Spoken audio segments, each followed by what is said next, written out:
Hello, and I am on the Belfast Zoo website to show you a little bit about the Barbary lion, which they have at their zoo.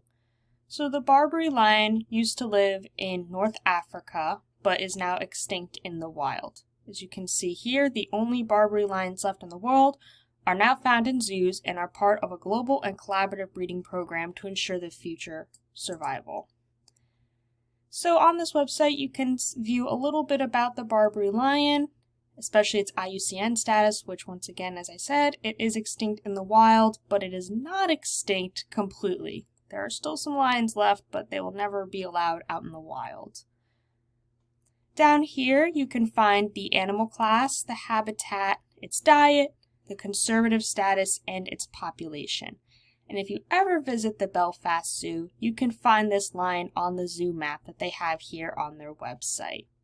If we go right back up, you'll see that its scientific name is the Panthera leo leo, and that is the Barbary lion.